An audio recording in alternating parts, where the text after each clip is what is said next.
আমার মা 70-এর মতো বয়স, আহা মা আমার এখনো জীবিত আছে ভাইয়া।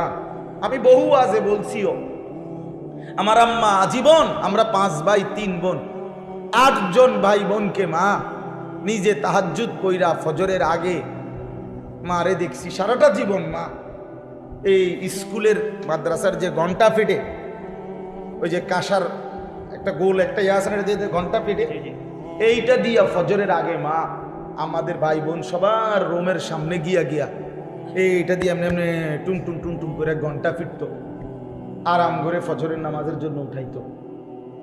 যে মা আমার নিজে 5 ওয়াক্ত নামাজ পড়তো, আমগরে নামাজ পড়াইতো, যে মা আমার 5টা ছেলেকে আলেম বানাইবার জন্য চেষ্টা করছে, এই মা এই বয়সে আইসা মা আমার, বিশ্বাস করেন আমার আম্মা এখন এমন অসুস্থ যে মার হাতে একটা ট্যাবলেট দিলে, বিশ্বাস করেন 1 ঘন্টাও যদি মার হাতে এটা রাখি, মারে 1000 বার 1,00,000 বারও যদি বলি মা এটা ওষুধ ওষুধ, মা এটা আপনি খান, আল্লাহর কসম মা এটা বুঝে না।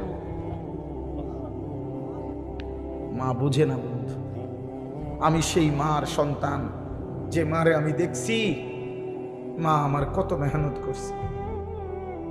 ওযু করতে বসাইলে মা বুঝে না, নামাজের রাকাত মা চিনে না। হ্যাঁ, ওহ কি আয়াত, ওই যে ওয়ামিনকুম মান ইউরাদ্দু ইলা আরযালিল উমর লিকাই লা ইয়ালামা মিন বা'দি ইলমিন শাইআ। আল্লাহ বলেন আমি কাউকে কাউকে এতটা বৃদ্ধ অবস্থায় পৌঁছাই যে তখন আর পিছনে যা যা জানতো কিছুই আর জানে না। সূরা হজ্জের আয়াত, লিকাই লা ইয়ালামা মিন বা'দি ইলমিন শাইআ। আমি আল্লাহ বৃদ্ধ বয়সে একটা সময় সব কিছু পিছনের ভুলাইয়া দেই।